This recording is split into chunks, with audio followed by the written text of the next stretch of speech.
DETV News is powered by DART, Delaware's transit service. Moving forward. Tonight, a stray bullet narrowly misses a school principal.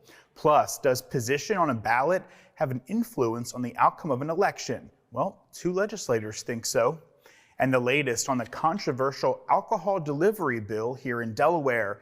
Is it one step closer to becoming reality?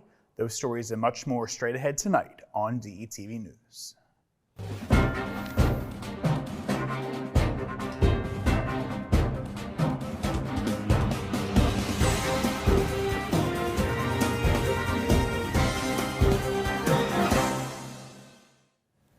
Hello and welcome to this DETV News Brief. I'm Matt Ford. Thanks so much for joining us tonight. Making headlines today, authorities are investigating a shooting incident that occurred earlier today in the 700 block of East 22nd Street, where a stray bullet went through a local school window. According to Wilmington police, the incident took place shortly before noon Tuesday. Police responded to reports of gunfire and found a 17-year-old male with gunshot wounds. He was transported to the hospital in stable condition. Now, reportedly, a stray bullet from the shooting came through the window of a principal's office of Thomas Edison Charter School, just 2 blocks away at 2200 North Locust Street. Fortunately, the principal was not harmed, and all students and staff are reported to be safe.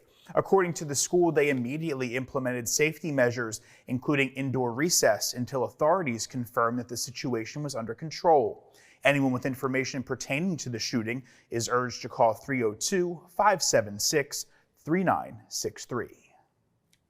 And state police have identified the victim of a crash on I-495 in Wilmington. Authorities have confirmed that 26-year-old Harrison Lane of Newark, Delaware, died in that crash. According to police, a green Honda Accord collided with a bobtail tractor on I-495 on the downward slope of the Christina River Bridge. The Honda came to rest partially on the shoulder and partially in the right lane. A black Honda Accord then struck the rear of the disabled green Honda, resulting in Harrison Lane being ejected from his vehicle. The black Honda he was driving then became fully engulfed in flames. No word on the condition of the driver in the green Honda, who is said to be a 25-year-old man from Wilmington. The investigation into this crash is ongoing. And a 35-year-old Bear man is behind bars today after a weekend attempted robbery and stabbing at the IHOP restaurant on Kirkwood Highway near Newark. Police say Andrew Ford came into the restaurant wearing a mask and holding a knife on Saturday night, apparently demanded money. An employee had refused and the suspect left. Police said Ford threatened 2 customers who were leaving at the same time, apparently cutting one of them on the hand as they tried to subdue him. The two men and others held him until police had arrived. Ford was being held on a $165,000 secured bond at the Howard R. Young Correctional Institution.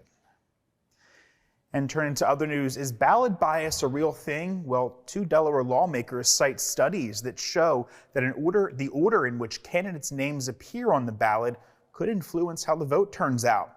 A bill being sponsored in the House by Republican Michael Ramone and in the Senate by Eric Buxson would replace the current mandate that one political party always appear in the first column of the machine ballots or in the first line of absentee ballots. A random drawing system for the ballot position has been used in several states, including California. House Bill 344 was introduced just last week. And efforts to pass legislation allowing Delaware residents to receive alcohol shipments directly to their homes face some setbacks as the proposed bill was withheld from release on Tuesday. House Bill 259, introduced by Representative Jeff Spiegelman, aimed to permit farm breweries, microbreweries, and craft distilleries here in Delaware to conduct direct-to-consumer sales of alcoholic beverages. Despite indications of strong public support, the bill encountered resistance from several quarters. Critics argue that the proposed legislation would disrupt the establishment system of alcohol distribution in Delaware and undermine its success. Concerns were also raised by the Division of Alcohol Tobacco Enforcement regarding the regulatory challenges that's posed by transitioning from traditional distribution models to e-commerce. Now, on the other hand, supporters of the bill, however, emphasize its potential to modernize consumer habits and benefit small businesses, particularly those who are unable to secure shelf spaces in retail stores. Opponents cautioned against the potential negative impacts on mental health, citing worries against increased alcohol consumption facilitated by home delivery services. The fate of this bill remains uncertain, leaving folks on both sides awaiting further development. And a state government task force formed to review the structure of the Delaware Interscholastic Athletic Association, also known as DIAA, appears close to recommending a major overhaul of the organization. The DIAA regulates and oversees high school athletics here in the state. The task force, co-chaired by State Senator Nicole Poore, met Tuesday for the 7th time. The next meeting of the task force is set for Monday, April 22nd, when the group is expected to release final recommendations. Under consideration is bringing voting members of the board down from 22 to 13 members, while also adding removal of several positions. Also under review are regulations which govern student-athlete transfers and the structure of DIAA staff. It appears that the task will force the recommendation that DIAA stay within the Department of Education. We'll certainly keep you posted there. And Delaware is set to receive more than $2.3 million in federal funds as part of a Reconnecting Communities program. The grant funds are being used to bring communities back together that were separated long ago by transportation projects, for instance, like when I-95 was built through the city of Wilmington in the 1960s. $2 million will go toward planning activities to construct a 12-acre gap over a portion of I-95. $240,000 will go toward looking at how to reduce truck traffic through the city's Southbridge section, and $100,000 is going to the Reconnecting Georgetown project, which aims to improve pedestrian safety at 8 railroad crossings in downtown Georgetown. Back to Wilmington now. Wilmington Police has partnered with Christiana Care to launch the Partners in Care program that will increase mental health services on the street. The program pairs a police officer with a mental health clinician to patrol together from 6 a.m. to 10 p.m. on weekdays. Advocates have long called for an increased presence of mental health professionals and social workers to help officers deal with frequent mental health crises they are not specifically trained to handle. The program's aim is to get more people into treatment programs than jail cells.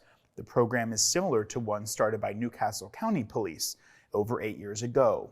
Other departments around the state have also expressed interest in starting their own similar program. We now turn to the latest on the Chemours investigation we told you about a few weeks ago. The company has been notified by the New York Stock Exchange that it is not in compliance with the rules due to the delay in filing its annual report. Last month, the CEO, CFO, and controller of Chemours were all placed on administrative leave pending an internal review. The company's audit committee presented preliminary findings to the Chemours board of directors in early March. The company said this week in a statement that it is working diligently to complete its year-end reporting process and to file its annual report with the Securities and Exchange Commission. Under New York Stock Exchange rules, Chemours has 6 months to file the necessary form with the SEC in order to retain compliance. And less than a month after the Freeman Arts Pavilion announced its first wave of headliners for its 17th summer season, the venue is making another splash by releasing a second wave of artists. This includes notable artists like the Gin Blossoms, REO Speedwagon, and Alabama. Tickets for these performances go on sale to the public this Thursday, March 21st, and Friday, March 22nd at freemanarts.org. On-sale times will vary throughout the day, so music lovers should check the individual event pages for exact times. Along with George Thorogood and the Destroyers, Cole Swindell, Patti LaBelle, and Gladys Knight, more than 36 acts have already been confirmed to play the Freeman Arts this year. More artists are going to be announced this spring, so stay tuned. The Freeman Arts Pavilion is located in Selbyville, Delaware, and for more information, just head to freemanarts.org, or you can call their number, which is 302-436-3015. And that's going to do it for tonight's edition of DETV News. Be sure to follow us across your favorite social media platforms. And for a look at what's happening all around the state of Delaware, head to our website. That's detvch.com. With tonight's news, I'm Matt Ford. I'll see you right back here tomorrow night.